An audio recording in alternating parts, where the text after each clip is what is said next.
Hi hello welcome to my channel. ಎಲ್ಲರೂ ಹೇಗಿದ್ದೀರಾ? ಎಲ್ಲರೂ ಚೆನ್ನಾಗಿದ್ದೀರಾ ಅಂತ ಭಾವಿಸ್ತಾ ಇದ್ದೀನಿ. ಆ್ಯಂಡ್ ಇದು ಬಂದುಬಿಟ್ಟು ನಾನು ಮಂತ್ರಾಲಯಕ್ಕೆ ಹೋಗಿದ್ವಿ ಅಂತ ಹೇಳಿದ್ವಲ್ಲ, ಸೊ ಅದರದ್ದೇ ಕಂಟಿನ್ಯೂಯೇಷನ್ ವ್ಲಾಗ್ ಆಗಿರುತ್ತೆ. ನಾನು ಹೇಳೋದ್ನೆಲ್ಲ ಆಟೋದಲ್ಲಿ ಆಂಜನೇಯ ಟೆಂಪಲ್ಗೆಲ್ಲ ಕರ್ಕೊಂಡು ಹೋಗ್ತಾರೆ ಅಂತ. ಸೊ ಅದೇ ಇದು. ನಾನು ಇವಾಗ ಫಸ್ಟು 2 ಆಂಜನೇಯ ಟೆಂಪಲ್ನ ನಾನು ನಿಮಗೆ ತೋರಿಸ್ತಾ ಇದ್ದೀನಿ. ಒಂದು ಬಂದುಬಿಟ್ಟು ಮೊದಲನೇದಾಗಿ ಅಭಯಾಂಜನೇಯ ಟೆಂಪಲ್ನ ನಾನು ನಿಮಗೆ ತೋರಿಸ್ತಾ ಇದ್ದೀನಿ. ಇವಾಗ ಹೋಗ್ತಾ ಇದ್ದೀವಲ್ಲ, ಸೊ ಇದೆ ನೀವು ನೋಡ್ತಿರ್ಬೋದು ಎಷ್ಟು ದೊಡ್ಡದಾಗಿದೆ ಆಂಜನೇಯ ಅಂತ.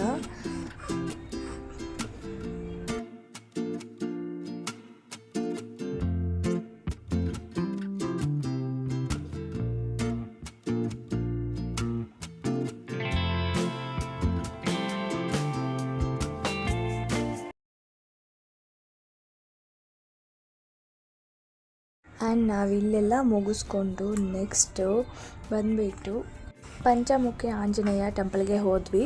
ಸೊ ನಾವು ಅದೇ ಥರನೇ ಆಟೋದಲ್ಲೇ ಹೋಗ್ತಾಯಿದ್ವಿ. ಅಲ್ಲಿ ಬಂದುಬಿಟ್ಟು ನಮಗೆ ಎಷ್ಟೊತ್ತು ಬೇಕಾದರೂ ಅಷ್ಟೊತ್ತು ನಾವೆಲ್ಲ ದರ್ಶನ ಮುಗಿಸ್ಕೊಂಡು ಬರೋವರೆಗೂ ಆಟೋ ಅವರು ಅಲ್ಲೇ ಕಾಯ್ಕೊಂಡಿರ್ತಾರೆ. ಸೊ ನಾವು ದರ್ಶನಕ್ಕಂತ ಹೋಗ್ತಾ ಇದ್ದೀವಿ. ಸೊ ಎಲ್ಲ ದೇವಸ್ಥಾನದ ಕಡೆಯೂ ಅದೇ ಥರನೇ ಮಾಡ್ತಾರೆ ಅವರು ಆಟೋದವರು. ಸೊ ಅದರಲ್ಲಿ ಏನೂ ಪ್ರಾಬ್ಲಮ್ ಇಲ್ಲ. ನಾವು ಇದರಲ್ಲೂ ಕೂಡ ಹೋಗ್ತಾ ಇದ್ದೀವಿ. ನೋಡಿ, ಇದೇ ಬಂದುಬಿಟ್ಟು ಪಂಚಮುಖಿ ಆಂಜನೇಯ ಟೆಂಪಲ್ ಇದು. ಸೊ ನಾವೆಲ್ಲರೂ ಹೋಗ್ತಾ ಇದ್ದೀವಿ ಅವ್ರನ್ನ ದರ್ಶನ ಮಾಡ್ಕೊಳ್ಳೋಕ್ಕೆ, ಆಂಜನೇಯನ. ಆ್ಯಂಡ್ ಒಳಗಡೆ ದೇವಸ್ಥಾನದ ಒಳಗಡೆ ದೇವ್ರದ್ದು ವೀಡಿಯೋ ಮಾಡೋಕ್ಕೆ ಬಿಟ್ಟಿಲ್ಲ. ಸೊ ಆಚೆಗಡೆ ಎಷ್ಟಾದರೆ ಅಷ್ಟು ನಾನು ವೀಡಿಯೋ ಮಾಡಿ ನಿಮಗೆ ತೋರಿಸ್ತಿದ್ದೀನಿ. ಮತ್ತು ನಾವು ಶನಿವಾರ ಹೋಗಿದ್ದರಿಂದ, ಅದು ಲಾಸ್ಟ್ ಶನಿವಾರ ಹೋಗಿದ್ವಿ, ಶ್ರಾವಣ ಶನಿವಾರಗಳು. ಸೊ ಆವಾಗ ಹೋಗಿದ್ದರಿಂದ ನೋಡ್ತಿದ್ರಲ್ಲ ಎಷ್ಟು ರಶ್ ಅಂತ, ತುಂಬಾ ರಶ್ ಇತ್ತು. ಆದ್ರೂ ನಮಗೆ ದರ್ಶನ ಎಲ್ಲ ಚೆನ್ನಾಗಾಯಿತು.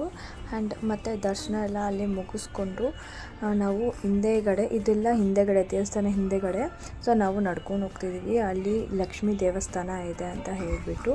ಸೊ ನಾವೆಲ್ಲ ನಡ್ಕೊಂಡು ಹಾಗೆ, ಅಂದರೆ ಅದು ಕೂಡ ಬೆಟ್ಟ ಥರನೇ. ಸೊ ನೋಡ್ತಿದ್ರಲ್ಲ ಕಲ್ಲುಗಳೆಲ್ಲ ಎಷ್ಟು ದೊಡ್ಡದು ಅಂತ, ತುಂಬ ಚೆನ್ನಾಗಿತ್ತು, ಪೀಸ್ಫುಲ್ಲಾಗಿತ್ತು. ಆ್ಯಂಡ್ ಇದೇ ನೋಡ್ತಿದ್ರಲ್ಲ ಬೆಟ್ಟದ ಒಳಗಡೆ ಲಕ್ಷ್ಮೀ ದೇವರಿರೋದು. ನಾವೆಲ್ಲ ಹೋಗ್ತಾ ಇದ್ದೀವಿ. ಆ್ಯಂಡ್ ನಾನು ನಿಮಗೆ ದೇವ್ರನ್ನ ಕೂಡ ತೋರಿಸ್ತೀನಿ. ನೋಡಿ ಎಷ್ಟು ಚಿಕ್ಕ ಗುಡಿ. ಈ ಚಿಕ್ಕ ಗುಡಿಯಲ್ಲಿ ಎಷ್ಟು ಪುಟ್ಟವಾಗಿದೆ ಅಲ್ವಾ. ಇಲ್ಲೇ ನೋಡಿ ಪ್ರತಿಷ್ಠಾಪನೆ ಮಾಡಿದ್ದಾರೆ ಲಕ್ಷ್ಮೀ ದೇವ್ರನ್ನ. ಆ್ಯಂಡ್ ಇವಾಗ ದರ್ಶನ ಎಲ್ಲ ಮುಗಿಸ್ಕೊಂಡು ನಾವು ಮತ್ತೆ ರಿಟರ್ನ್ ಹೋಗ್ತಾ ಇದ್ದೀವಿ. ಅಂದರೆ ಅಲ್ಲೇ ಪಂಚಮುಖಿ ಆಂಜನೇಯ ಟೆಂಪಲ್ಗೆ ಹೋಗ್ತಾ ಇದ್ದೀವಿ. ಯಾಕಂದರೆ ಅಲ್ಲಿ ಆಂಜನೇಯ ಸ್ವಾಮಿಯವರು ಹಾಕ್ಕೊಂಡಿರುವಂತಹ ಚಪ್ಪಲಿಗಳನ್ನೆಲ್ಲ ತೋರಿಸ್ತೀನಿ ನೋಡಿ. ಆ್ಯಂಡ್ ಯಾರೆಲ್ಲ ನನ್ನ ಚಾನಲ್ನ ಸಬ್ಸ್ಕ್ರೈಬ್ ಮಾಡ್ಕೊಂಡಿಲ್ವೋ ಸಬ್ಸ್ಕ್ರೈಬ್ ಮಾಡ್ಕೊಳ್ಳಿ. ಆ್ಯಂಡ್ ಈ ವಿಡಿಯೋ ನೋಡ್ತಿರೋ ಎಲ್ಲರಿಗೂ ಥ್ಯಾಂಕ್ ಯು. ಮತ್ತು ನನ್ನ ಚಾನಲ್ಗೆ ಸಪೋರ್ಟ್ ಮಾಡಿ. ಆ್ಯಂಡ್ ಏನಾದರೂ ಈ ವಿಡಿಯೋದಲ್ಲಿ ನಿಮಗೆ ಸ್ವಲ್ಪನಾದರೂ ಯೂಸ್ಫುಲ್ ಆಗಿದೆ ಅನಿಸಿದ್ರೆ ನಿಮ್ಮ ಫ್ಯಾಮಿಲಿ ಫ್ರೆಂಡ್ಸ್ಗೂ ಶೇರ್ ಮಾಡಿ. ಆ್ಯಂಡ್ ಕಮೆಂಟಲ್ಲಿ ತಿಳಿಸ್ಕೊಡಿ. ಇದೇ ಥರ ವೀಡಿಯೋಸ್ ಎಲ್ಲ ಅಪ್ಲೋಡ್ ಮಾಡ್ತಿರ್ತೀನಿ. Thank you so much.